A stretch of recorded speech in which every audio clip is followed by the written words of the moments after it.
أعوذ بالله من الشيطان الرجيم. بسم الله الرحمن الرحيم.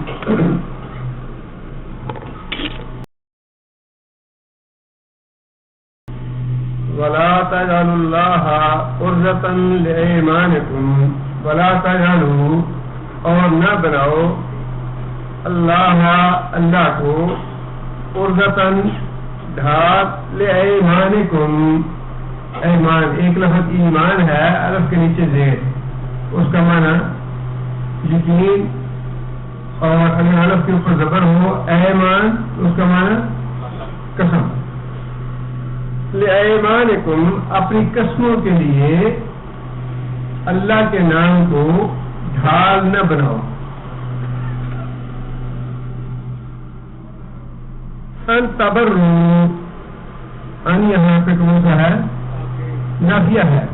ان تبرو بر کا معنی نیکی کرنا، تبرو تم نیکی نہ کرو، وتتقوا اور تقوی نہ کرو، وتصلحوا بین الناس اور لوگوں کے درمیان صلح نہ کرو. مفہوم صاحب کا یہ ہے کہ آپ کو یعنی لوگوں کو کوئی اللہ کے نام کی ایسی قسم نہیں کھانی چاہیے کہ میں فلاں تقوی کا کام نہیں کروں گا، یا فلاں نیکی کا کام نہیں کروں گا، یا فلاں لوگوں میں صلح نہیں کراؤں گا. یعنی نیکی کے کسی کام میں اپنی قسموں میں اللہ کے نام کو ڈھال نہ بناؤ. مطلب یہ کہ اللہ کے نام کی ایسی قسم نہ کھاؤ جس میں آپ نیکی کے کام سے دور رہیں یا نیکی کے کام سے پرہیز کریں. اچھا جی میں تو قسم کھائی ہوئی ہے کہ میں اپنے بھائی سے بات نہیں کروں گا، یا میں تو قسم کھائی ہوئی ہے کہ میں دو آدمیوں کے درمیان صلح کبھی نہیں کراؤں گا. کوئی ایسی قسم کھا لینا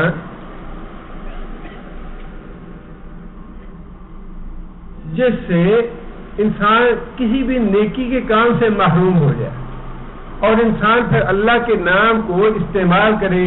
نہیں میں تو اللہ کے نام کی قسم کھائی ہوئی ہے کہ میں یہ کام کبھی نہیں کروں گا.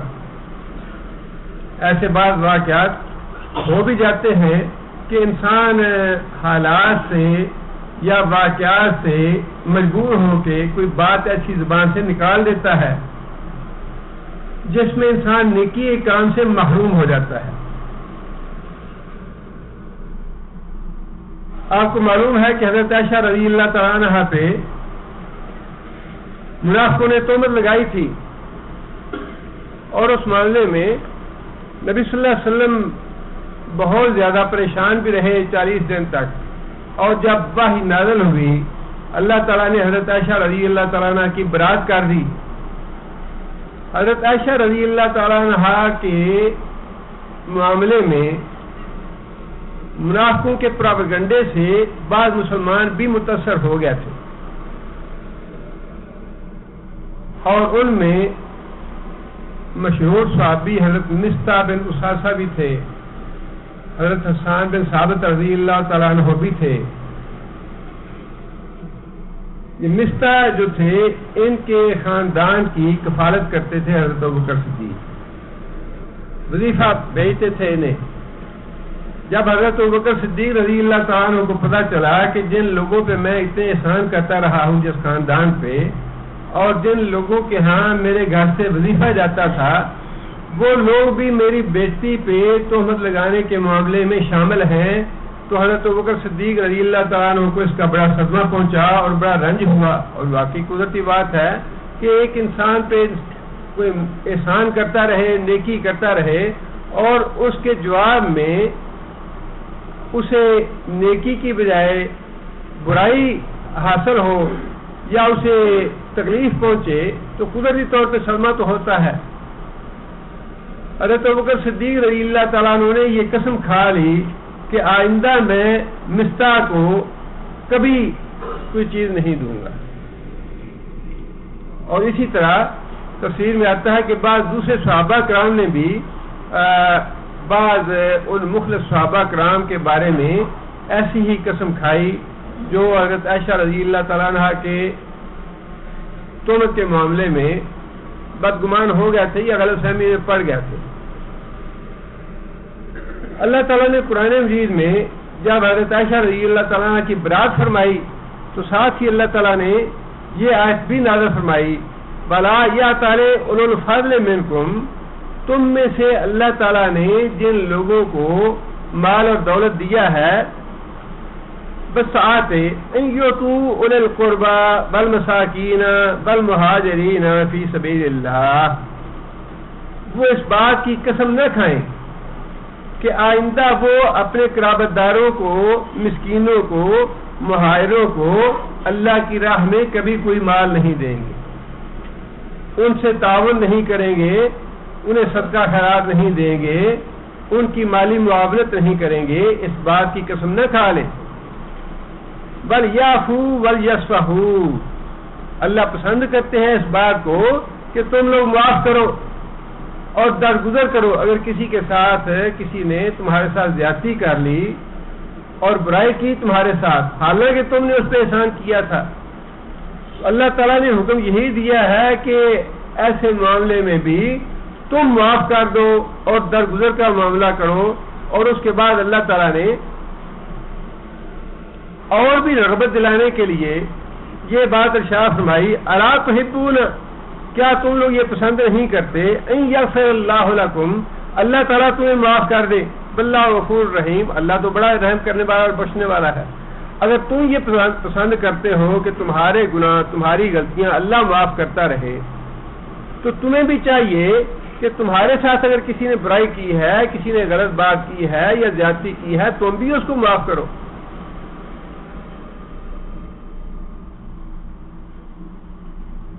جب یہ آیت نازل ہوئی، ایک بات تو یہ ہے کہ یہ بھی بڑا اللہ کا احسان ہوتا ہے کہ انسان اشارہ سمجھ.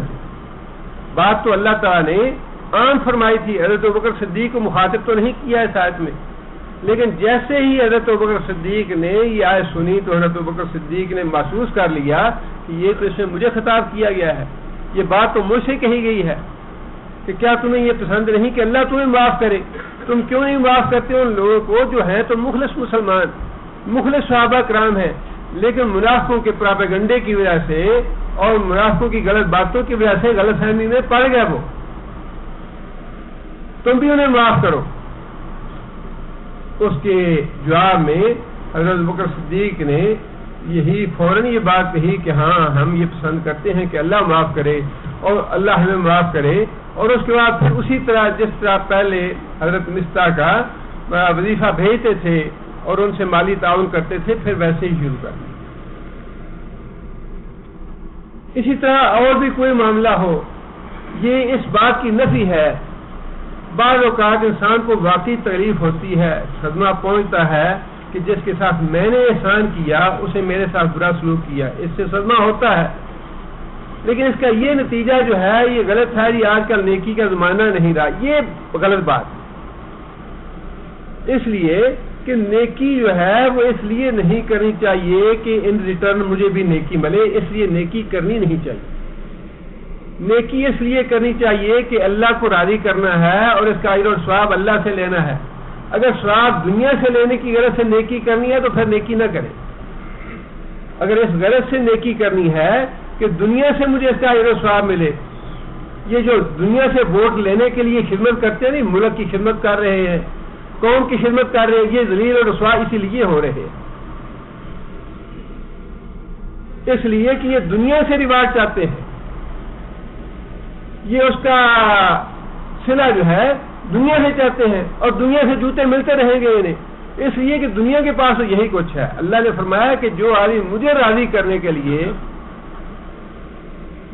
اور مجھ سے اجر و ثواب حاصل کرنے کے لیے نیکی کرتا ہے وہ دنیا سے توقع نہ رکھے. اگر کوئی دنیا میں اسے نیک نامی ملتی ہے تو یہ اللہ کی طرف سے ایک اضافی بات ہے، اللہ کی رحمت ہے، اللہ کا فضل ہے.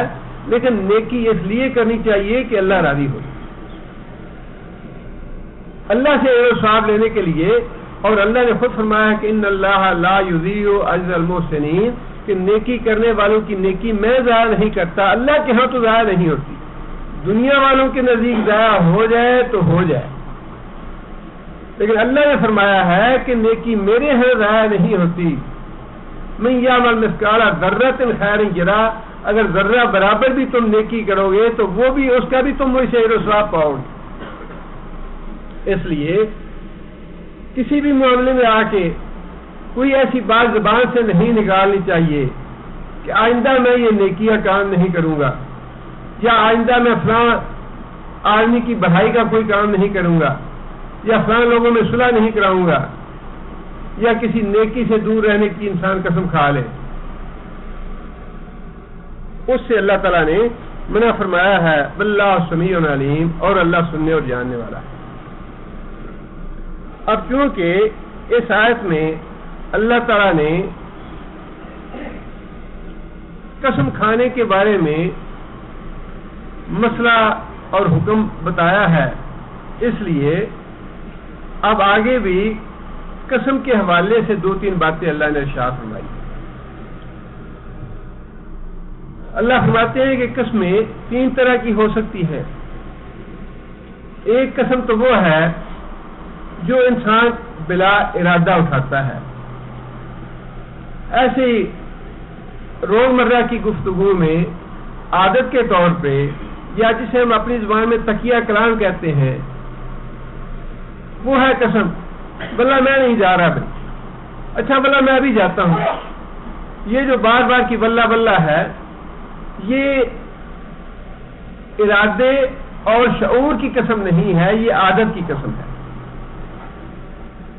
اچھا یہ اللہ کی قسم یہ ہو جائے گا، اچھا یہ واللہ میں کر دوں گا، اور بھول گیا یا نہ کیا وہ کام۔ اب اس طرح کی قسم جو کھائی ہوئی ہے، اس کے بارے میں اللہ فرماتے ہیں کہ اللہ تعالیٰ تمہارے اوپر مہربانی کرتا ہے، اللہ تم پہ اپنی رحمت کرنے والا ہے۔ ایسی قسم جو تم کھاتے ہو، ایسی قسم پہ میں تم سے مواخذہ اور پکڑ نہیں کروں گا۔ دوسری قسم وہ ہے جو اللہ فرماتے ہیں کہ تم دل کے ارادے سے قسم کھاتے ہو،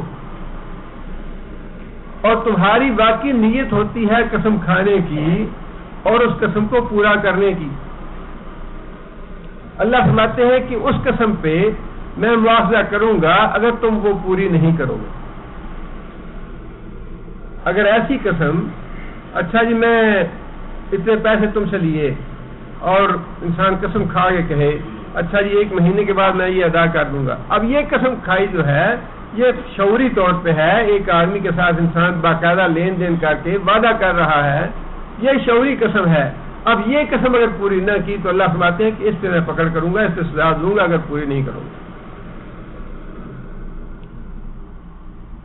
ایسی قسم کے معاملے میں رسول اکرم صلی اللہ علیہ وسلم نے یہ بات ارشاد فرمائی ہے کہ اگر شعوری قسم آپ نے کھائی کسی معاملے میں، لیکن اس کے بعد آپ کو یہ پتہ چل گیا کہ اس کی بجائے دوسرا کام جو ہے وہ زیادہ بہتر ہے، جو میں نے جس پہ قسم کھائی ہے اس کی بجائے کوئی دوسرا کام زیادہ اچھا تھا، مجھے وہ کرنا چاہیے تھا، تو ایسی شعوری قسم جو ہے اس کو شرعاً توڑنے کی اجازت ہے۔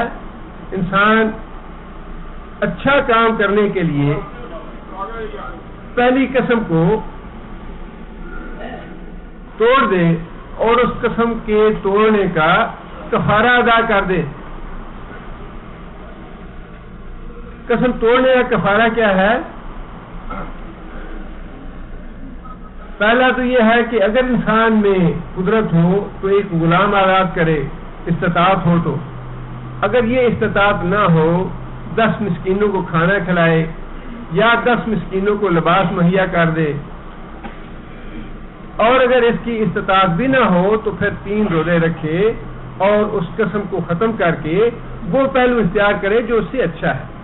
نبی صلی اللہ علیہ وسلم نے اپنے بارے میں بھی یہ بات ارشاد فرمائی کہ اگر میں کسی ایسی بات پہ قسم کھا لوں جس کے بعد مجھے یہ پتہ چلے کہ اس کے بجائے دوسرا کام زیادہ بہتر ہے، تو انشاءاللہ میں وہ قسم توڑ کے دوسرا کام کروں جو اس سے اچھا ہے، اور میں اپنی قسم کا کفارہ ادا کر دوں۔ اور صحابہ کرام کو بھی نبی صلی اللہ علیہ وسلم نے یہ نصیحت فرمائی کہ اگر تم کسی بات پہ قسم کھا لو اور تمہیں یہ پتہ چلے کہ اس کام کی بجائے کوئی دوسرا کام زیادہ بہتر تھا، تو پہلی قسم جو ہے اس کو توڑنے کے لیے اس کو ختم کر دو اور اس کا کفارہ ادا کر دو، اور اس کا کفارہ وہی ہے جو سورہ مائدہ میں آیا ہے جو میں نے ابھی آپ کو بتائی۔ یہ دو قسمیں ہوگی، ایک تو عادت والی قسم جس پہ مواخذہ نہیں ہے، دوسری شعوری اور نیت اور ارادے والی قسم جس پہ مواخذہ ہے اگر وہ پوری نہ کی جائے، اور اگر اس قسم کو توڑنا ہو، اس کو ختم کر کے کوئی اچھا پہلو اختیار کرنا ہو تو پھر اس قسم کو توڑ کے اس کا کفارہ ادا کیا جائے۔ اور تیسری قسم وہ ہے جسے جھوٹی قسم کھانا کہا گیا ہے کہ انسان شعوری طور پہ جھوٹی قسم کھا لے۔ کسی آدمی کے بارے میں آپ کو معلوم ہے کہ اس نے ظلم کیا ہے دوسرے پہ، اس نے خیانت کی ہے، اس نے حق مارا ہے، آپ کے علم میں ہے، لیکن آپ قسم کھا رہے ہیں جی نہیں یہ تو بالکل ایماندار ہے، یہ تو بالکل سچا آدمی ہے۔ اب یہ جھوٹی قسم ہے اور یہ کبیرہ گناہ ہے، اس گناہ کا کفارہ نہیں ہے بلکہ اس گناہ کا توبہ اور استغفار جو ہے وہ حل ہے۔ اور کبیرہ گناہ کا مطلب یہ ہے کہ یہ قسم کھانے والا اگر اپنی قسم سے توبہ اور استغفار نہیں کرے گا، اللہ سے معافی نہیں مانگے گا تو اس کی سزا جہنم ہے۔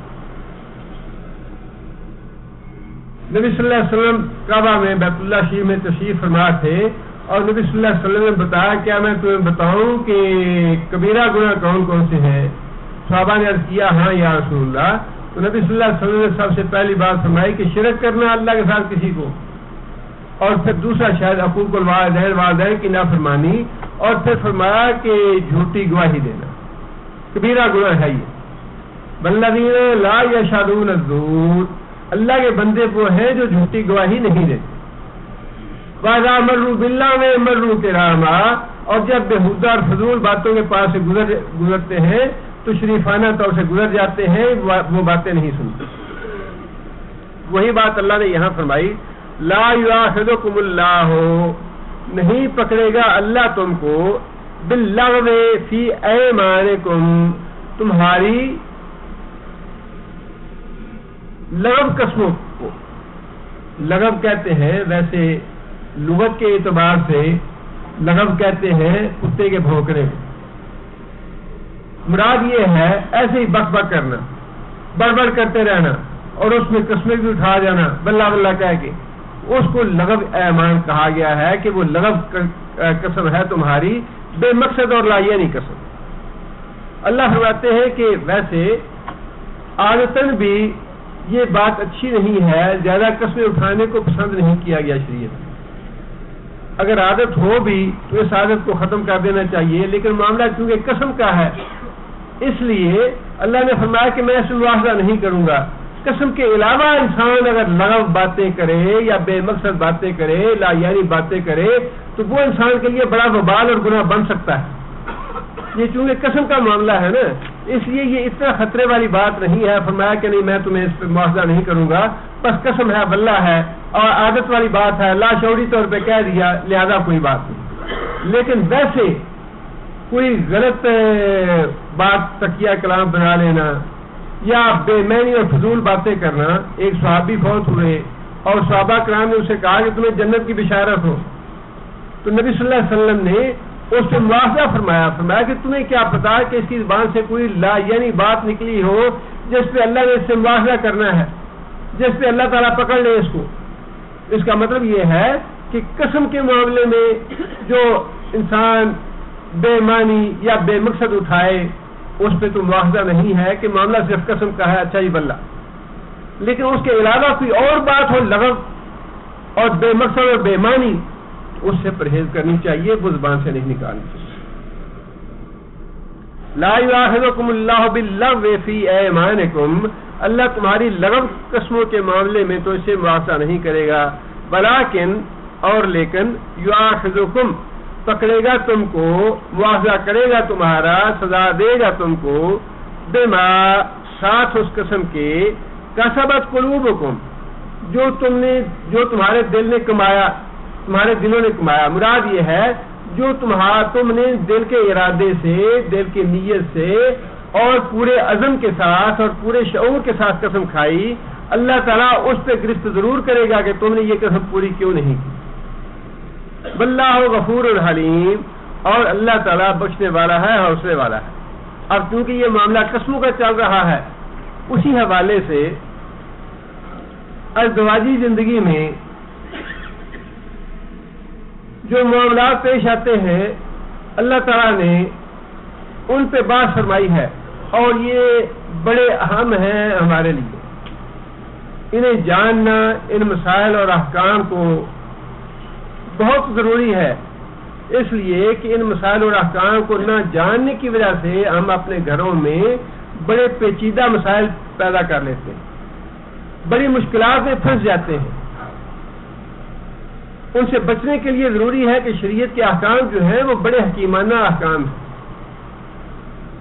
مختصر طور پہ پہلے میں یہ وضاحت کر دوں کہ شریعت یہ جو خاندانی نظام ہے اس میں اللہ تعالیٰ نے بڑی حکمت رکھی ہے اور بڑی یہ خیر و برکت کا باعث ہے. اور شریعت اسلام اس خاندانی نظام کو آخری حد تک باندھ کے رکھنا چاہتا ہے، جوڑ کے رکھنا چاہتا ہے، اس کو منتشر نہیں ہونے دینا چاہتا. ایک مرد اور ایک عورت جو اکٹھے ہوئے ہیں، کہیں بھی کوئی معمولی سا بگاڑ پیدا ہو جائے یا کہیں رفع پیدا ہونے لگے یا کوئی خرابی اور بگاڑ پیدا ہونے کی صورت پیدا ہو تو اس کے لیے شریعت نے بڑے حکیمانہ اصول اور قواعد رکھے. انہی میں سے ایک اصول اور قاعدہ جو ہے وہ اللہ تعالیٰ نے یہاں بیان فرمایا ہے اس آیت میں، اور وہ تو یہ ہے اگر ایک آدمی کی اپنی بیوی کے ساتھ انبن ہو جاتی ہے اور وہ اس کو سجاتا بجاتا ہے، قرآن میں یا شریعت میں جو مختلف مراحل اللہ نے بتائے ہیں وہ یہ ہے کہ اگر بیوی کے ساتھ معاملہ بگاڑ والا ہے، کوئی خرابی پیدا ہو رہی ہے اور بیوی اطاعت گزار نہیں ہے، نشوز کا لفظ استعمال فرمایا قرآن نے جس کا معنی ہے سرکشی کرنا. اگر کوئی عورت اپنے شوہر سے نشوز کرتی ہے یعنی سرکشی کرتی ہے، اس کی اطاعت نہیں کرتی، اس کی فرما برداری نہیں کرتی، تو طریقہ پہلا تو شریعت نے یہ بتایا ہے کہ اس کو محبت اور پیار کے ساتھ سمجھایا جائے. اگر محبت اور پیار سے بیوی نہیں سمجھتی تو دوسرا حکم یہ ہے کہ اپنے گھر کے اندر ہی رکھ کے اس کو اس کا بستر الگ کر دیا جائے.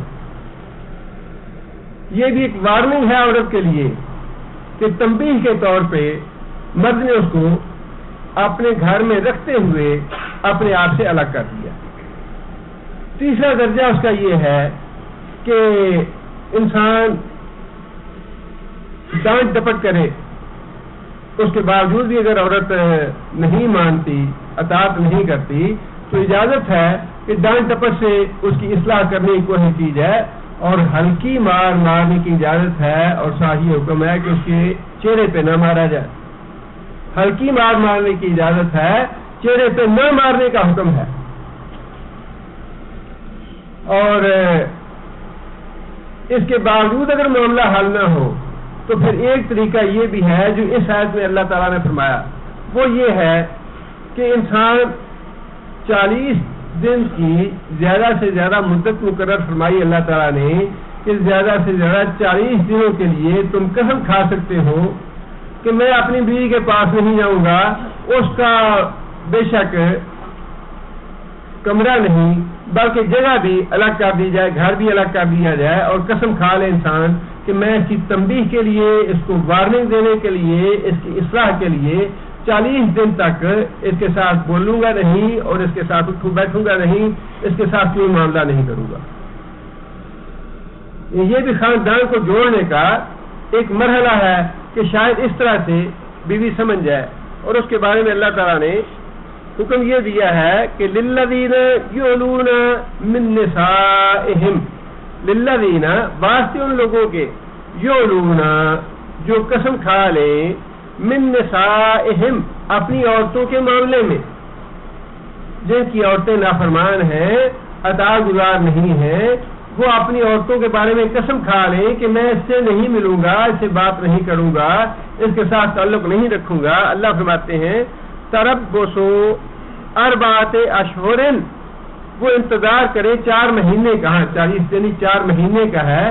4 مہینے تک ان کو اجازت ہے کہ وہ 4 مہینے کی قسم کھا سکتے ہیں کہ 4 مہینے تک میں اپنی بیوی سے کلام نہیں کروں گا، تعلق نہیں رکھوں گا، اسے ملوں جلوں گا نہیں. فَإِنْ فَاءُوا، بس اگر وہ پلٹ آئیں، یعنی عورتیں اگر وہ مرد کی بات مان لیں، فَإِنْ فَاءُوا، اگر عورتیں اپنے شوہر کی بات تسلیم کر لیں، ان کی اطاعت میں آ جائیں، ان کی فرما بردار بن جائیں، فَإِنَّ اللَّهَ غَفُورٌ رَحِيمٌ، تو پھر اللہ بخشنے والا مہربان ہے، تم بھی اس کی غلطی معاف کر دو،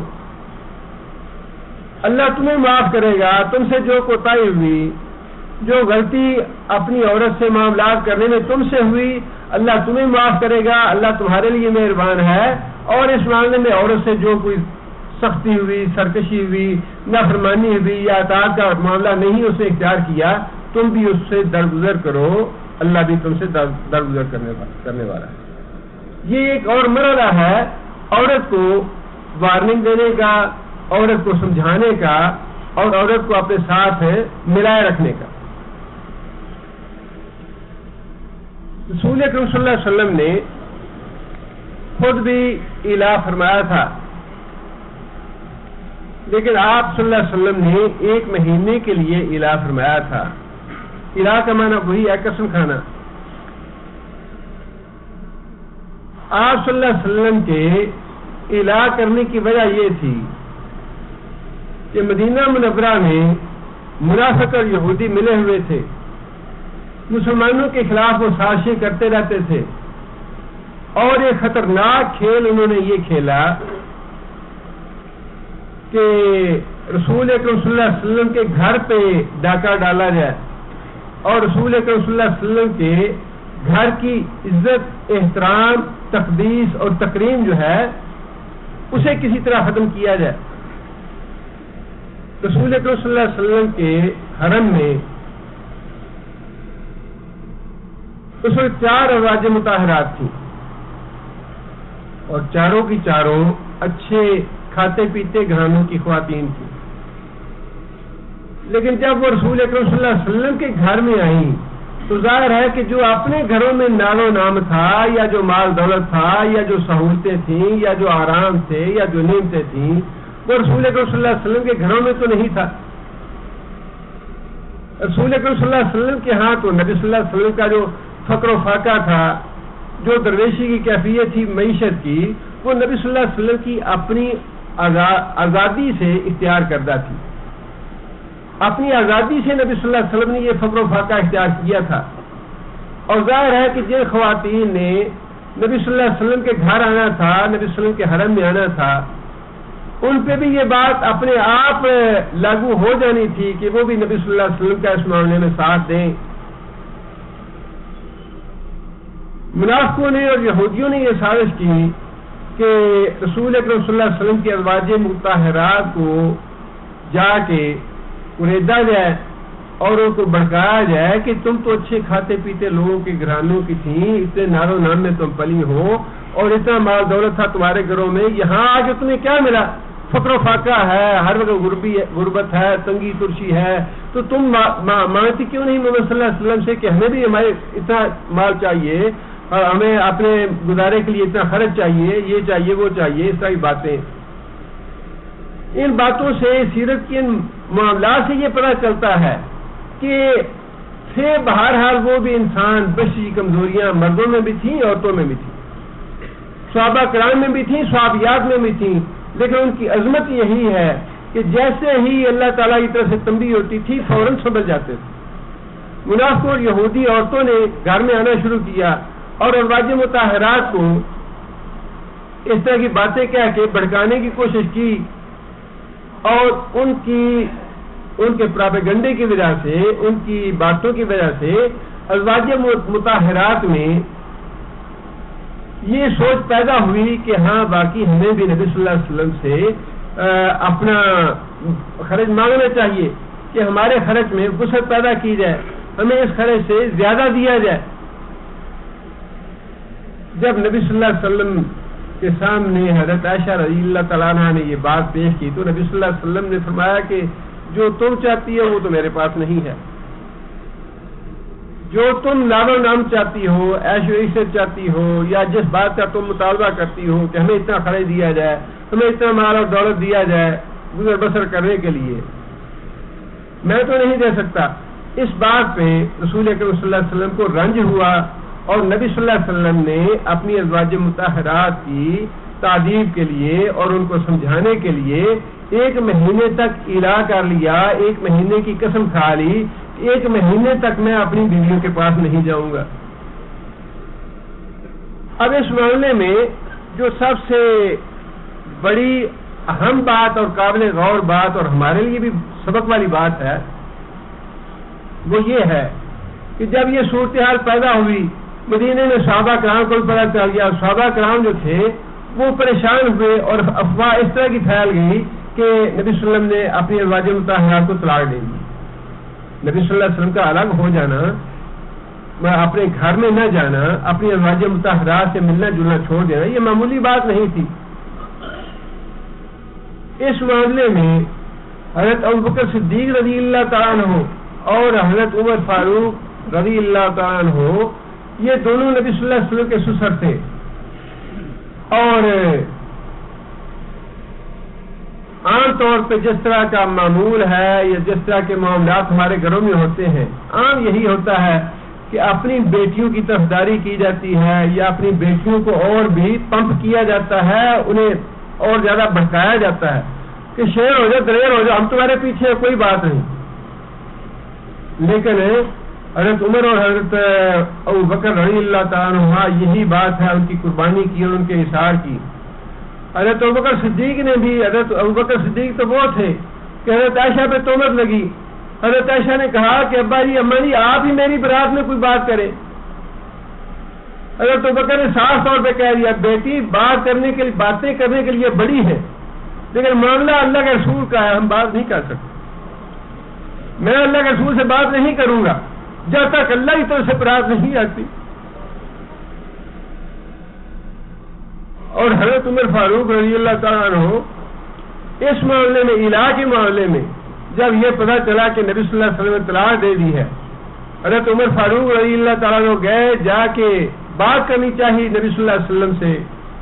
نبی صلی اللہ علیہ وسلم نے اندر داخل ہونے کی اجازت نہیں دی پہلی دفعہ، دوسری دفعہ اجازت مانگی، نبی صلی اللہ علیہ وسلم نے پھر بھی خاموشی اختیار فرمائی، تیسری دفعہ حضرت عمر نے اجازت طلب کی، نبی صلی اللہ علیہ وسلم نے پھر بھی خاموشی اختیار فرمائی، چوتھی دفعہ حضرت عمر رضی اللہ تعالیٰ نے فرمایا کہ یا رسول اللہ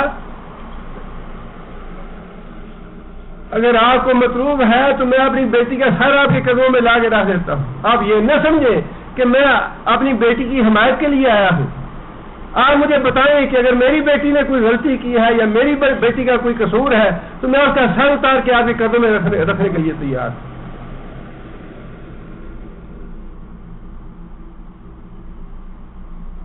تھے تو وہ بھی ماں باپ ہی، لیکن اللہ کے رسول کے معاملے میں انہوں نے اس بات کی پرواہ نہیں کی کہ ہماری بیٹیاں ہیں اور ہماری بیٹیوں کا مطالبہ درست ہے اور ان کا حق ہے۔ یہ آج ہم تو اسی حق کی وجہ لڑتے ہیں، نہیں جی نہیں ہمارا حق ہے، بیٹے والے کہتے ہیں جی ہمارا حق ہے، بیٹی والے کہتے ہیں نہیں جی ہمارا حق ہے، اور اسی حق کے مطالبے میں لڑائیاں جھگڑے بڑھ جاتے ہیں، فساد اور بگاڑ پیدا ہوتے ہیں۔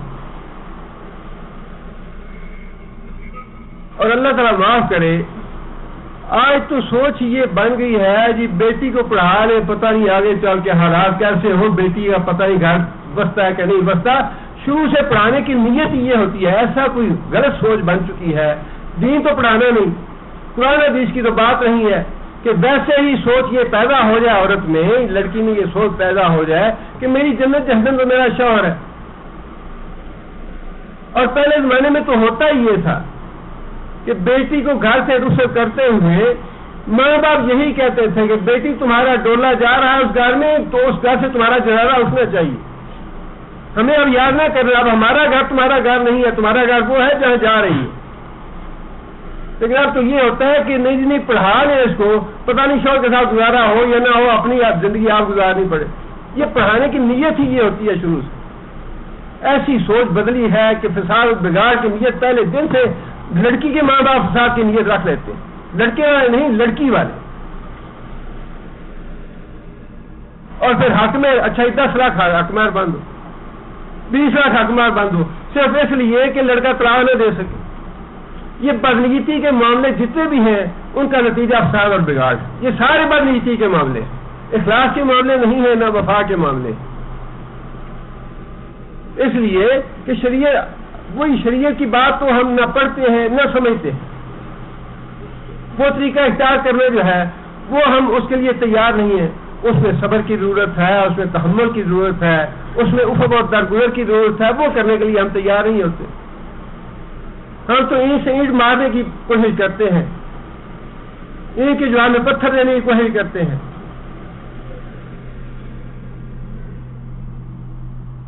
رسول اکرم صلی اللہ علیہ وسلم جب صحابہ کرام کو پتہ چل گیا کہ نبی صلی اللہ علیہ وسلم نے طلاق نہیں دی اور نبی صلی اللہ علیہ وسلم نے ایلا فرمایا ہے 1 مہینے کے لیے، تو 1 مہینہ گزرنے کے بعد رسول اکرم صلی اللہ علیہ وسلم تشریف لے آئے اور رسول اکرم صلی اللہ علیہ وسلم نے ازواج مطہرات سے بلکہ حضرت عائشہ رضی اللہ تعالیٰ عنہا سے ہی سب سے پہلے یہ بات ارشاد فرمائی. اللہ تعالیٰ نے قرآن مجید میں یہ آیت نازل فرما دی، یا ایھا النبی قل لازواجک ان کنتن تردن الحیاۃ الدنیا وزینتها فتعالین امتعکن واسرحکن سراحا جمیلا. لڑائی جھگڑے کی بات نہیں ہے، زیادہ دلائل دینے کی یا لوگوں کو سننے سنانے کی بات نہیں ہے. بات یہ ہے کہ اللہ تعالیٰ نے یہ فرما دیا ہے کہ اپنی بیویوں سے کہہ دو ان کنتن تردن الحیاۃ الدنیا، ایک طرف دنیا کی زندگی ہے، دنیا کی زیب و زینت ہے، دنیا کا مال دولت ہے. اگر تمہیں وہ دنیا کا مال دولت چاہیے، دنیا کی زیب و زینت چاہیے، دنیا کا ناز و نام چاہیے، فتعالین تو آؤ امتعکن، میں تمہیں ساز و سامان دیتا ہوں جتنی میری توفیق ہے، جتنا میرے پاس مال دولت ہے میں وہ تمہیں دیتا ہوں. واسرحکن سراحا جمیلا، اور تمہیں رخصت کر دیتا ہوں، تمہیں طلاق دے دیتا ہوں. وَإِن كُنتُنَّ تُرِدْنَ اللَّهَ وَرَسُولَهُ، دوسری طرف اللہ اور اس کا رسول ہے. ایک طرف دنیا کی زندگی ہے، دنیا کا مال دولت ہے، اور دوسری طرف ہے اللہ کا رسول. اللہ دے تو سب کچھ سکتا ہے، لیکن اللہ تعالیٰ نے تو اس دنیا میں اہل ایمان کے لیے وہ نام و نام اور وہ عیش و عشرت رکھی نہیں جو کافروں کے لیے رکھی ہے. جس طرف اللہ کا رسول ہے اس طرف فقر و فاقہ ہونا ہے، اس طرف تو سادگی ہونی ہے.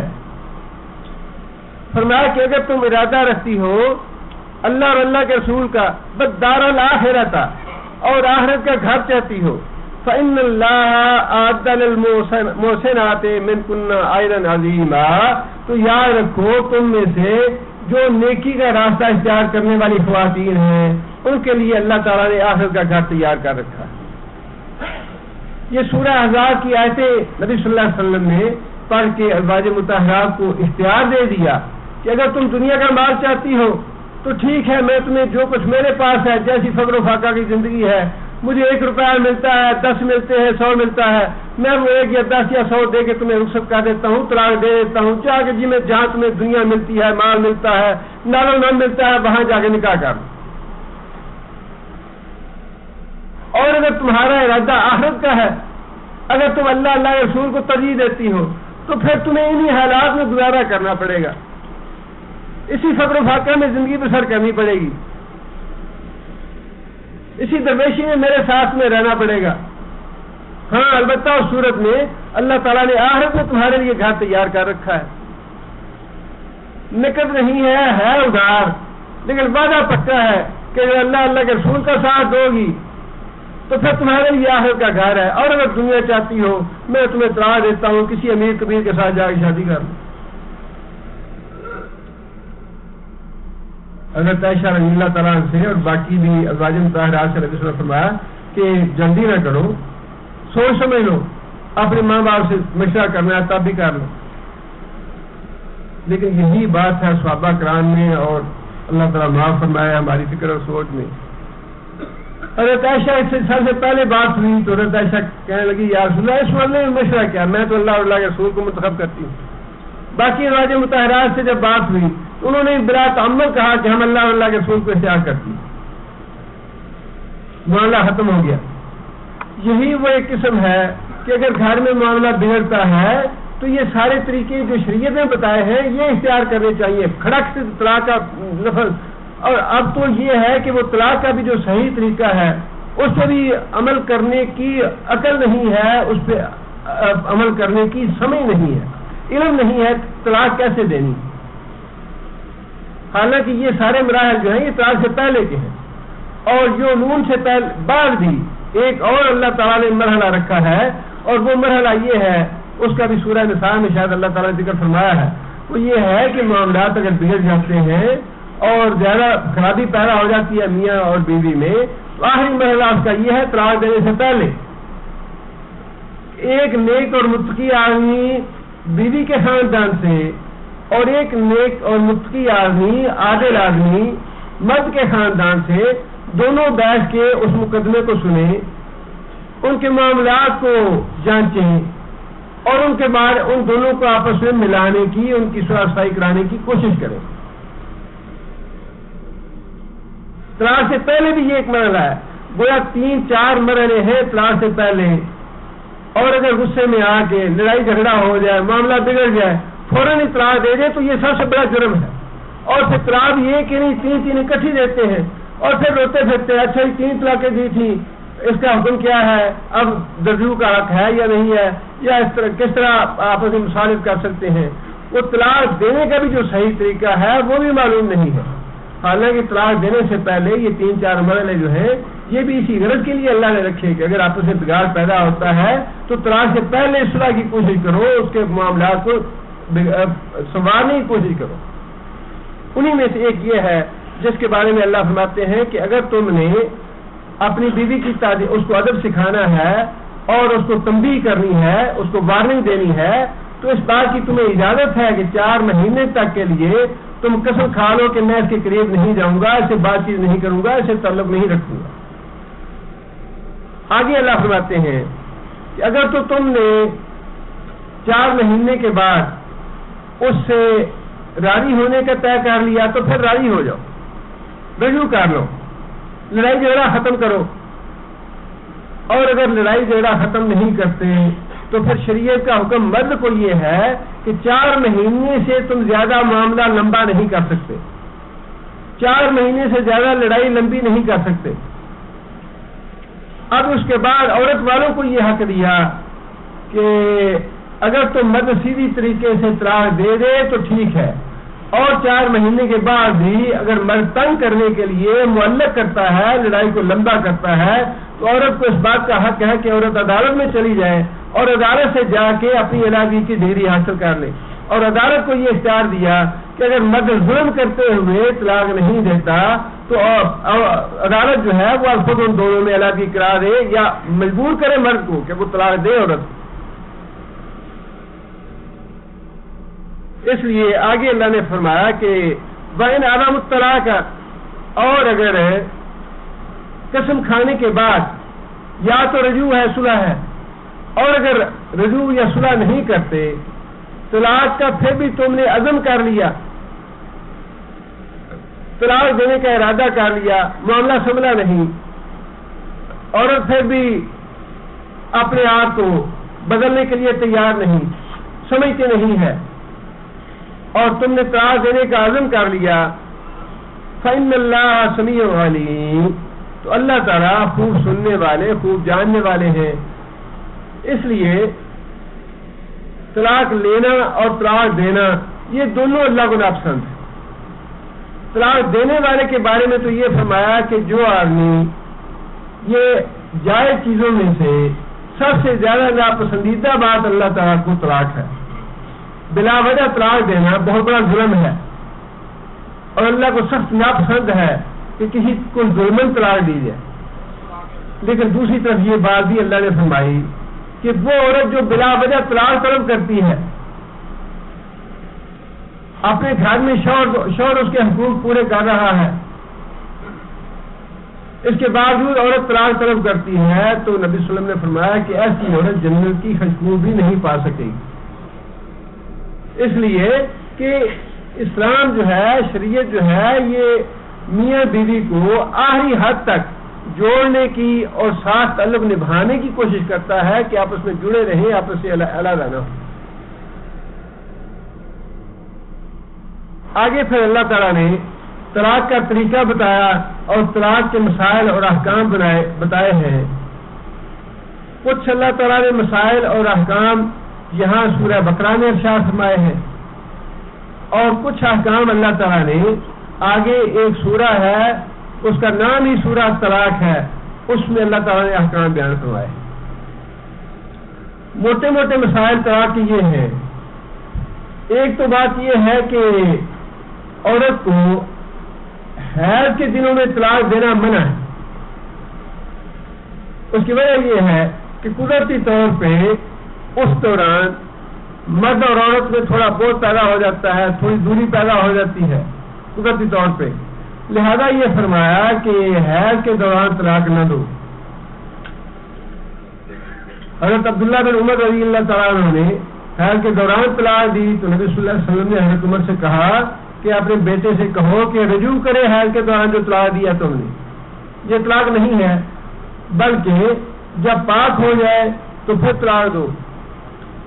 طہر کی حالت میں جب عورت غسل کر لے، حیض سے پاک ہو جائے، اس وقت طلاق دینی چاہیے، اور اس طہر میں ہم بستری نہیں کرنی چاہیے۔ خاص حکمت ہے اس میں بھی کہ جب عورت پاک ہو جاتی ہے قدرتی طور پہ مرد اور عورت کے درمیان قربت کا احساس پیدا ہو جاتا ہے، اور منع کر دیا کہ اگر واقعی تمہارے پاس جواز ہے طلاق دینے کا اور تم اس کے ساتھ گزارا نہیں کر سکتے تو پھر اس کو ہاتھ نہ لگاؤ، بلکہ طہر کی حالت میں اس کو طلاق دو پہلی۔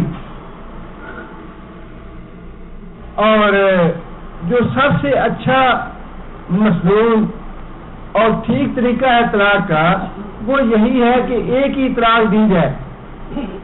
ایک مہینہ گزر گیا، دوسرا مہینہ گزر گیا، تیسرا مہینہ گزر گیا، 3 مہینے گزر گئے، اب 3 مہینے گزرنے کے بعد اپنے آپ طلاق بائن واقع ہو جائے گی، جس سے مکمل علیحدگی ہو جائے گی مرد کی اور عورت ایک طلاق کے ساتھ، اور یہ ہے صحیح مسنون طلاق۔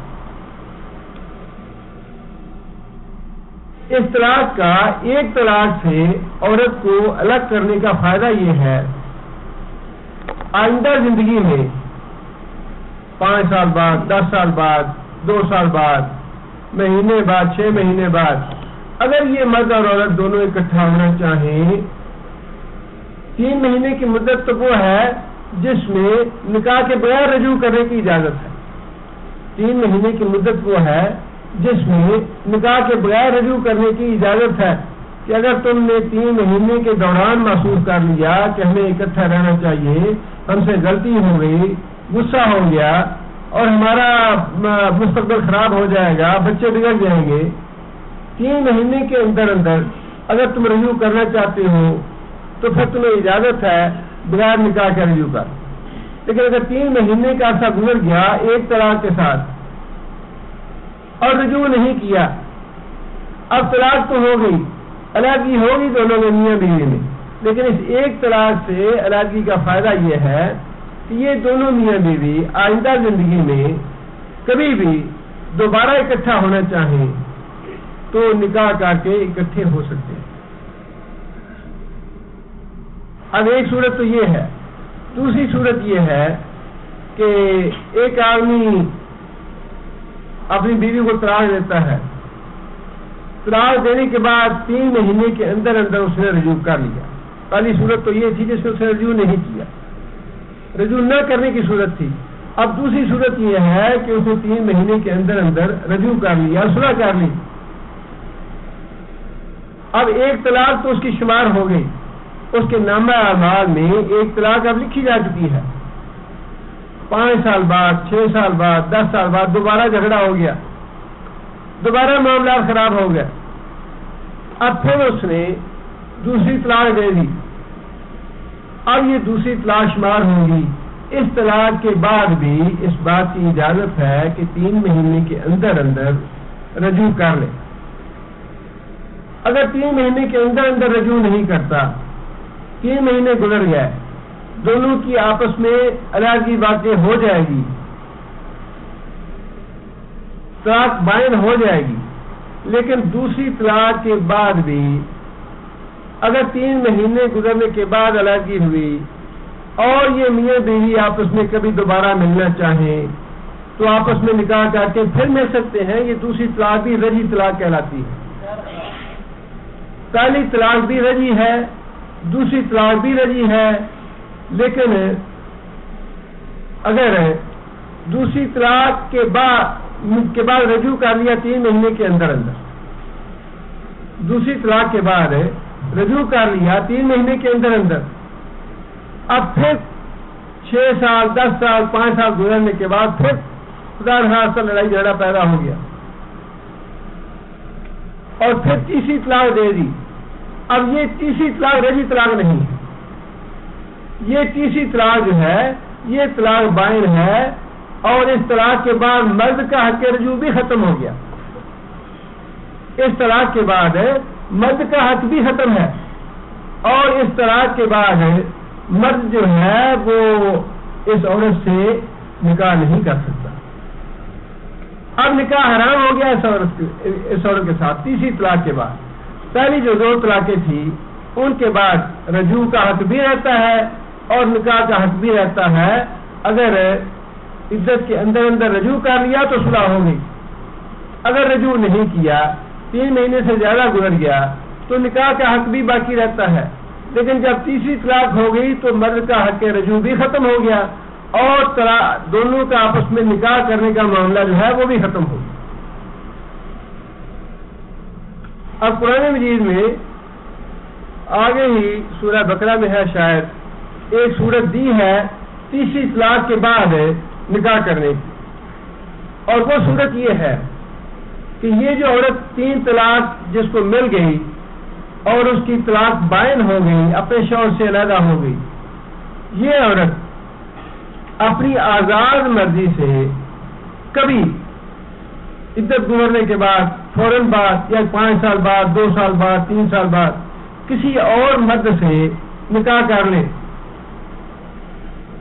پلاننگ سے نہیں, پروگرام بنا کے نہیں, بلکہ اپنی آزاد مرضی سے کسی مرد سے نکاح کرتی ہے. اب وہ جو دوسرا مرد ہے فوت ہو جاتا ہے, یا وہ دوسرا مرد اپنی آزاد مرضی سے اس کو طلاق دیتا ہے, کسی پلاننگ یا منصوبے کے تحت نہیں بلکہ آزاد مرضی سے. ان کا آپس میں نباہ نہیں ہوتا, ان کا آپس میں گزر بسر نہیں ہوتی, اور دوسرا مرد جو ہے وہ اس کو طلاق دے دیتا ہے یا فوت ہو جاتا ہے. اب یہ جو عورت ہے جس سے دوسرا نکاح کیا تھا اور اب وہ بیوہ ہو گئی یا مطلقہ ہو گئی, اب یہ عورت اگر پہلے شوہر کے ساتھ نکاح کرنا چاہے تو اس کو اجازت ہے پہلے مرد کے ساتھ نکاح کر لے. لیکن یہ سارا کام جو قرآن نے بتایا ہے, یہ قرآن جن میں آیات موجود ہیں اس حکم کے بارے میں, یہ سارا جو اس طرح کا معاملہ ہے یہ بغیر کسی منصوبے کے اور بغیر کسی پری پلاننگ کے اور بغیر کسی پروگرام کے ہو پھر تو جائز ہے, بالکل حلال ہے. لیکن اگر کسی پروگرام اور منصوبے کے تحت ہو تو پھر قطعاً حرام ہے. اللہ کے رسول نے لعنت فرمائی ہے ایسا معاملہ کرنے والے پر کہ ایک رات کے لیے کوئی دوسرا آدمی اسے نکاح کرے, پھر اسے مجبور کیا جائے یا کہا جائے کہ تم اس کو طلاق دے دو تاکہ پہلا شوہر جو ہے وہ اس سے نکاح کر لے, جس کو شرعی اصطلاح میں حلالہ کہتے ہیں. تو یہ حرام ہے, اور اس پہ نبی صلی اللہ علیہ وسلم نے حلالہ کرنے اور کروانے والے دونوں پہ لعنت ڈالی.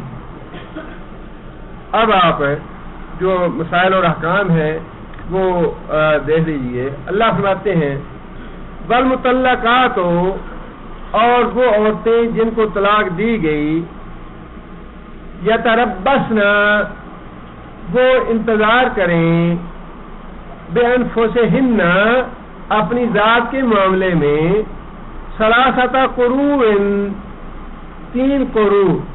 قروء جو ہے بعض مفسرین نے طہر کی حالت کو کرا کہا ہے اور بعض نے حیض کی حالت کو کرا کہا ہے, اس کی جمع قروء ہے. زیادہ مفسرین نے حیض کی حالت کو ہی قروء کہا ہے. مطلب یہ ہے کہ جن عورتوں کو طلاق دے دی جائے انہیں اب یہ چاہیے کہ وہ 3 طہر یا 3 حیض انتظار کریں کس بات کے لیے؟ اگلا نکاح کرنے کے لیے. جس عورت کو طلاق دے دی جائے اس عورت کو چاہیے کہ 3 حیض انتظار کرے کس بات کے لیے؟ اگلا نکاح کرنے کے لیے. گویا متعلقہ کی عدت کتنی ہو گئی؟ 3 مہینے. اور 3 مہینے ہم اس لیے کہہ دیتے ہیں چونکہ معمول ہے کہ ہر مہینے حیض آتا ہے، لیکن 3 مہینے اصل مدت نہیں ہے عدت کی. اصل جو عدت ہے وہ 3 حیض ہے. اگر وہ 3 حیض 3.5 مہینے میں ختم ہوتے ہیں یا 2.5 مہینے میں ختم ہو جاتے ہیں یا کم بیش دن بنتے ہیں تو پھر وہ مدت وہی ہوگی جو حیض کی مدت ہے. مہینے مقرر نہیں ہے. مہینے تو ہم اس کو آسانی کے لیے یا ایک عادت کے طور پہ، کیونکہ عادت یہ ہے کہ ہر مہینے معاملہ ہوتا ہے، اس لیے کہہ دیتے ہیں 3 مہینے، لیکن 3 مہینے مدت نہیں ہے. اصل عدت جو ہے وہ ہے 3 حیض یا 3 قروء. وَلَا يَحِلُّ لَهُنَّ أَن يَكْتُمْنَ مَا خَلَقَ اللَّهُ. وَلَا يَحِلُّ اور نہیں ہے حلال اور نہیں ہے جائز، لَهُنَّ واسطے ان کے، کن کے؟ متعلقہ عورت کے. جس عورت کو طلاق دی گئی اس کے لیے یہ جائز نہیں. کیا جائز نہیں؟ ان یکتمنا یہ کہ چھپائیں، ما اس چیز کو جو خلق اللہ نے پیدا کی، فی ارحامہن ان کے رحموں میں. اب آپ مرد جو ہے وہ عورت کو طلاق دے رہا ہے اور مرد کو یہی پتا ہے کہ عورت جو ہے وہ طہر کی حالت میں ہے، لیکن عورت کو اس بات کا علم ہے کہ اللہ تعالیٰ نے اس کو امید لگا دی ہے. اب اللہ فرماتے ہیں کہ اس صورتحال میں عورتوں پہ یہ واجب ہے، عورتوں کے لیے جائز نہیں کہ وہ اس بات کو چھپائیں کہ اللہ نے ان کو امید لگا دی. کیوں؟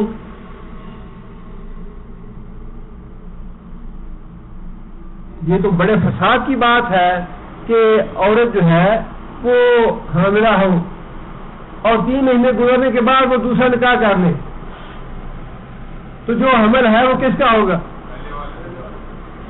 لیکن وہ تو عورت کو پتا ہے نا پہلے والے کا ہے، اسے تو چھپا دیا، وہ تو فساد بن گیا، وہ تو نسل کی بربادی ہو گئی، وہ تو حرام کام ہو گیا، زنا، وہ زنا کہا جائے گا. اس لیے اللہ تعالیٰ نے یہ بات ارشاد فرمائی.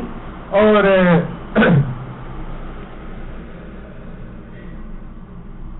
بعض کیونکہ عدت کے دوران خرچ دینا یہ مرد کی ذمہ داری ہے.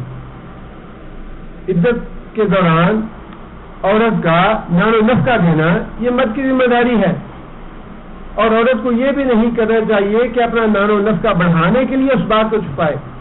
اور بڑا فساد وہی ہے کہ اگر پہلے مرد سے اس کو امید ہوئی ہے اور وہ اس کو چھپاتی ہے، 3 مہینے گزرنے کے بعد کسی دوسرے مرد سے نکاح کرتی ہے، تو اس کے جو بلدیت ہے یا اس کی نسل ہے وہ گڑبڑ ہو جائے گی، وہ غلط ہو جائے گی. دوسرا شوہر یہ سمجھے گا اس کی اولاد ہے، حالانکہ وہ پہلے کی اولاد تھی. اس لیے اب یہ عورتوں کے لیے حکم ہے کہ اگر وہ، اور عدت کا بھی فرق ہے دونوں میں. جس کو حمل نہیں ہے اس کی عدت کتنی ہے؟ 3 قروء. اور جس کو حمل ہے اس کی عدت وضع حمل ہے، اور وہ تو 3 سے زیادہ بھی ہو سکتی ہے، 3 سے کم بھی ہو سکتی ہے.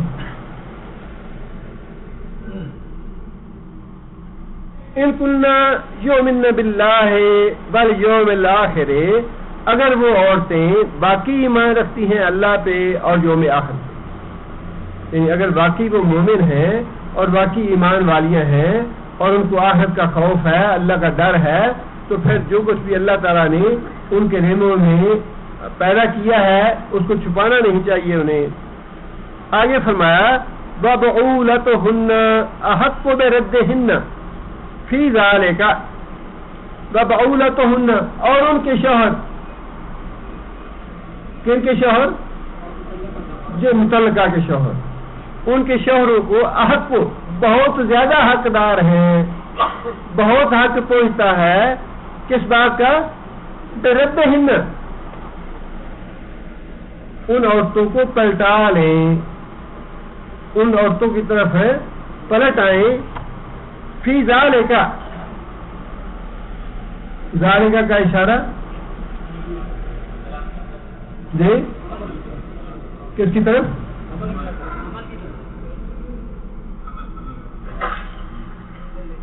نہیں، ان کے پہلے شوہر زیادہ حقدار ہیں ان کی طرف پلٹ آنے کے یا ان کو پلٹانے کے، فی ذالکا جی نہیں،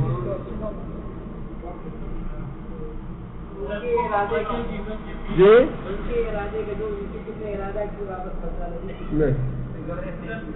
عدت، اس کا اشارہ ذالکا کا عدت ہے. اس عدت کے دوران 3 مہینے کے دوران جو ان کے پہلا شوہر ہے اس کو اس بات کا زیادہ حق پہنچتا ہے کہ اسے پتہ چل گیا کہ میرا تو بچہ ہونے والا ہے اس عورت سے. اب اس مرد کا زیادہ حق ہے کہ اس کے دل میں یہ محبت قدرتی طور پر پیدا ہو جائے گی کہ اس کو اللہ نے امید لگا دی ہے اور میرا بیٹا ہے اور کسی دوسرے یہ بچہ حمل ہو جائے گا، اب یہ بچہ جو ہے یہ اس کے بعد خراب ہوگا، مستقبل کیسا ہوگا، پریشان ہوگا، میں بھی پریشان ہوگا. اب اس برے مستقبل سے بچنے کے لیے، بچے کے تحفظ کے لیے قدرتی طور پر اس کے دل میں بات پیدا ہوگی. اس لیے اللہ نے فرمایا کہ فی ذالکا، اس عدت کے دوران جو پہلا شوہر ہے وہ اس بات کا زیادہ حقدار ہے کہ وہ رجوع کر لے اپنی عورت کی طرف. اس لیے بھی فرمایا کہ عورتیں جو ہیں اگر اللہ تعالیٰ نے ان کے ریموں میں کچھ پیدا کیا، جو پیدا کیا ہے اس کو چھپائے نہ. ان ارادو اصلاحن، ان ارادو اگر وہ ارادہ کریں، اصلاحن اصلاح کا، درستی کا. کون ارادہ کریں؟ جی میاں بیوی. ان ارادو اگر فریقین جو ہیں وہ ارادہ کر لیں صلح کرنے کا تو پھر جو پہلا شوہر ہے اس کو زیادہ حق پہنچتا ہے. یہی جو اس کے بیوی کے دوسرے رشتہ دار ہیں، باپ ہے یا بھائی ہیں، مجبور نہ کریں اسے کہ نہیں تم اب اسے طلاق لو، تم چھوڑو اسے، ہم تمہارا نکاح دوسری جگہ کرنا چاہتے ہیں. عورت کو، بیوی کو اگر وہ پہلے مرد کے ساتھ ہیں، پہلا مرد رجوع کرنا چاہتا ہے تو پھر عورت کے رشتہ داروں کو اس بات کا حق نہیں پہنچتا کہ وہ عورت کو مجبور کرے کہ نہیں اب اسے رجوع نہ کرو تم، یا اسے ضرور طلاق لے لو، یا اسے طلاق دی ہے تو ہم آپ دوبارہ اس کے پاس نہ جاؤ. عورت کے رشتہ داروں کو اس بات کا حق نہیں پہنچتا، بلکہ اللہ نے فرمایا کہ اگر پہلا شوہر جو ہے وہ رجوع کرنا چاہتا ہے، وہ صلح کرنا چاہتا ہے تو وہ زیادہ حقدار ہے. ایک ایک لفظ میں بڑی حکمت ہے کہ اس کو اللہ تعالیٰ نے زیادہ حق دیا ہے اس بات کا کہ تم رجوع کر سکتے ہو اور صلح کر سکتے ہو، اس لیے کہ اللہ تعالیٰ نے اس کے لیے ایک اچھا مستقبل اور روشن مستقبل کی نوید دے دی ہے اسے. اور عورت اور مرد جو ہیں دونوں اکٹھا رہنا چاہتے ہیں تو اللہ تعالیٰ نے یہ حق دیا ہے مرد کو بھی اور عورت کو بھی. آگے پھر اللہ تعالیٰ نے یہ بات ارشاد فرمائی، وَلَهُنَّ مِثْلُ الَّذِي عَلَيْهِنَّ بِالْمَعْرُوفِ. وَلَهُنَّ، اب یہ تھوڑا سا گرامر کے اعتبار سے سمجھنے والی بات ہے. لام جہاں پہ آ جائے تو وہ حق میں بات ہوتی ہے.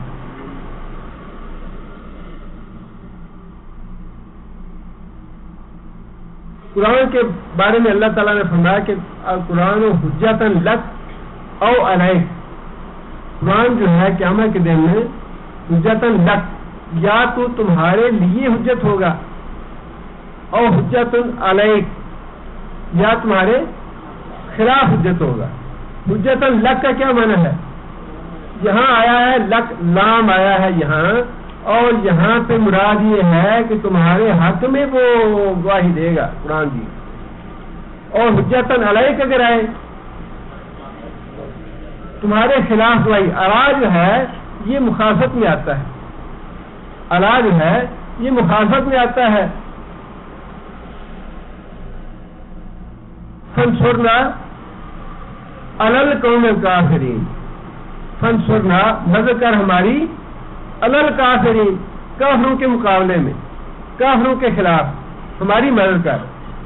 حجتن لک اور حجتن علیک، قرآن جی جو ہے یہ قیامت کے دن حجتن لک تمہارے حق میں یا تو دلیل بنے گا، گواہی دے گا، یا پھر حجتن علیک تمہارے خلاف گواہی دے گا۔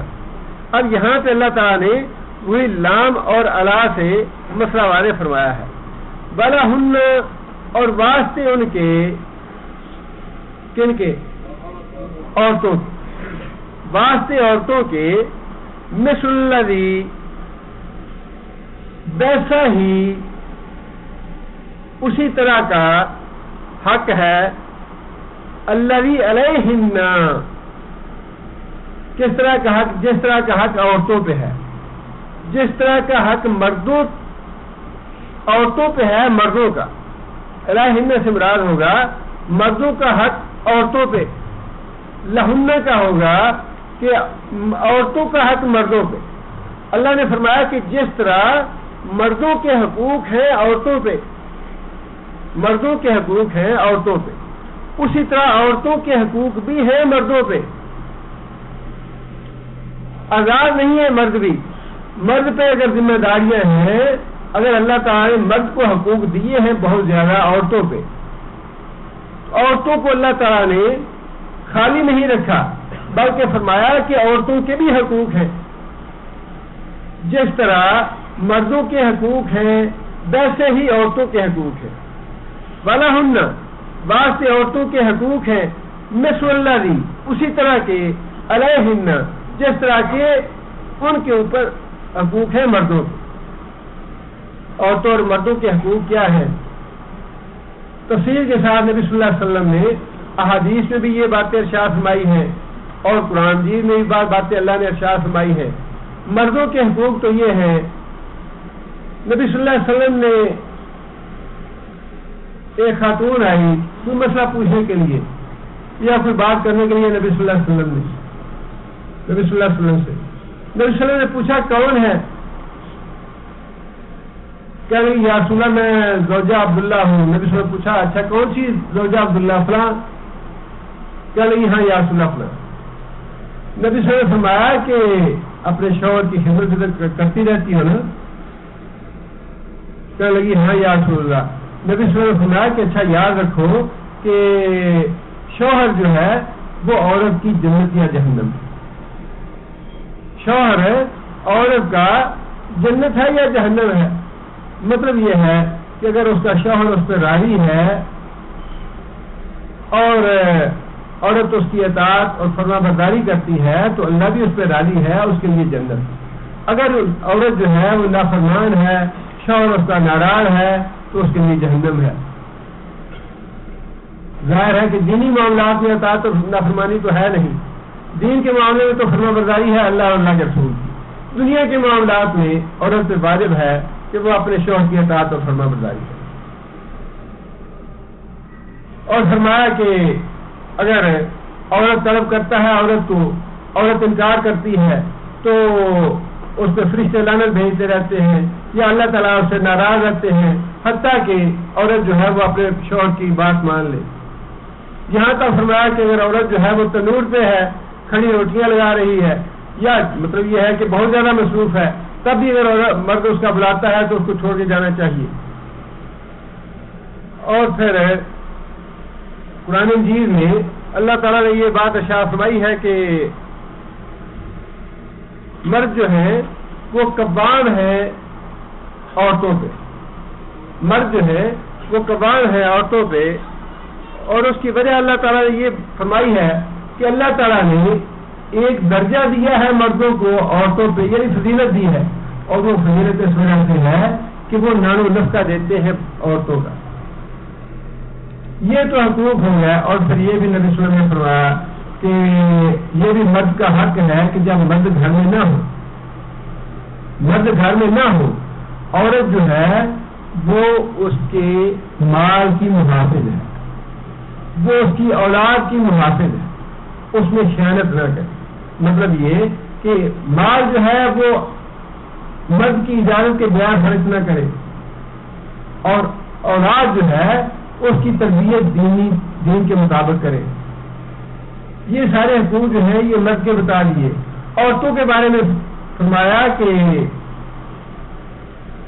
عورتوں کا نان و نفقہ دینا مرد پہ واجب ہے، اور جیسا رہن سہن مرد کا اپنا ہے ویسا رہن سہن رکھنا عورت کا مرد پہ واجب ہے۔ اور پھر یہ فرمایا کہ عورت پہ ظلم نہ کرو، عورت کو گالی نہ دو، اللہ کے نام پہ یہ تمہارے پاس قیدی ہے۔ دیکھیے آپ نبی صلی اللہ علیہ وسلم کتنے سخت الفاظ سنائے کہ تمہارے لیے عورتیں حلال ہوئی ہیں اللہ کے نام پہ، اور تمہارے پاس یہ قیدی ہے، لہذا ان پہ ظلم نہ کرو، ان سے گالی گلوچ نہ کرو، ان کو مارو پیٹو نہ بلا وجہ۔ اور فرمایا کہ دو کمزور انسانوں کے حقوق میں حرام کرتا ہوں تمہارے اوپر، ایک یتیم کا اور ایک عورت کا۔ عورت کمزور مخلوق ہے، اللہ نے نبی صلی اللہ علیہ وسلم فرمایا کہ اس کمزور مخلوق کا حق مارنا میں تمہارے اوپر حرام کرتا ہوں۔ اور پھر نبی صلی اللہ علیہ وسلم نے یہ بات بھی ارشاد فرمائی، ایک انسان کے لیے گنہگار ہونے کے لیے یہ بات کافی ہے کہ جس کا خرچ اس کے ذمہ ہے وہ خرچ دینا بند کر دے۔ مطلب یہ کہ تمہاری بیوی اور تمہارے بچے جو ہیں ان کا خرچ دینا تمہارے اوپر واجب ہے، اور اگر تم کسی وجہ سے ناراض ہو کے ان کا خرچ دینا بند کر دیتے ہو تو تمہارے گنہگار ہونے کے لیے یہ بات ہی کافی ہے۔ یہ ظلم ہے، زیادتی ہے کہ جن کا خرچ تمہارے ذمہ ہے تم ان کا خرچ ادا نہ کرو۔ جو معاملہ گلہ ہے، شکوہ ہے، ناراضی ہے وہ الگ سے کرو، لیکن خرچ دینا بند کرنا یہ ظلم ہے، یہ گناہ کی بات ہے۔ اور بھی تفصیل کے ساتھ نبی صلی اللہ علیہ وسلم نے حقوق بتائے ہیں مردوں کے بھی اور عورتوں کے بھی، اس لیے قرآن میں اللہ تعالیٰ نے یہ بات ارشاد فرما دی کہ صرف یہ نہ سمجھو کہ مردوں کے حقوق ہیں، بلکہ جس طرح مردوں کے حقوق ہیں اسی طرح عورتوں کے بھی حقوق ہیں۔ جیسا عورتوں سے سوال ہوگا کہ انہوں نے مردوں کے حقوق پورے کیے یا نہیں کیے، اسی طرح مردوں سے بھی سوال ہوگا کہ انہوں نے عورتوں کے حقوق پورے کیے یا نہیں کیے۔ وَلِلرِّجَالِ عَلَيْهِنَّ دَرَجَةٌ، اور مردوں کے لیے علیہن عورتوں کے مقابلے میں درجۃ ایک درجہ زیادہ ہے، مردوں کو ایک درجہ زیادہ فضیلت حاصل ہے، اور وہ فضیلت کس وجہ سے ہے؟ نان و نفقہ دینے کی وجہ سے۔ اس لیے نہیں کہ مرد ہے یا مرد زیادہ لائق فائق ہوتا ہے یا زیادہ جھگڑا کر سکتا ہے یا زیادہ ظلم کر سکتا ہے، اس لیے فضیلت نہیں ہے اس کو۔ ظلم کرے گا تو ظلم کی سزا پائے گا وہ۔ فرمایا کہ مرد جو ہے اس کو ہم نے ایک درجہ فضیلت اس لیے دی ہے کہ وہ نان و نفقہ مہیا کرتا ہے، اور گھر کا نظم بھی اسی طرح برقرار رہ سکتا ہے کہ ایک نہ ایک کو درجہ اوپر کا ہونا چاہیے، باقی جو ہے وہ مطیع ہونے چاہیے۔ اگر دونوں کو برابر کر دیا جائے تو گھر کا نظام نہیں چلتا، دونوں مساوی نہیں ہے۔ جس گھر میں دونوں مساوی ہوں گے، اور اللہ تعالیٰ نے تو قرآن مجید میں اپنی مثال دی ہے یہ کہ تم کہتے ہو میرے شریک ہیں، اللہ فرماتے ہیں کہ اگر کوئی دوسرا میرا شریک ہوتا اس کائنات میں تو کائنات کا نظام دوسرے دن ہی درم برم ہو جاتا، یہ کائنات ٹوٹ جاتی۔ جہاں دو مساوی ہو جائے وہاں نظام نہیں چلتا، وہاں لڑائی جھگڑا رہتا ہے۔ عورت مرد کو، میاں بیوی کو مساوی نہیں بنایا، ایک تابع ہے اور ایک کو اللہ نے حاکم رکھا ہے، ایک پہ اطاعت واجب کی ہے اور دوسرے کو قوام بنایا ہے۔ اس لیے فرمایا کہ مردوں کو ہم نے ایک درجے کی فضیلت دی ہے۔ واللہ عزیز الحکیم، اور اللہ تعالیٰ غالب ہے، حکمت والا ہے۔ سبحان ربک رب العزت عما یصفون وسلام علی المرسلین والحمد للہ۔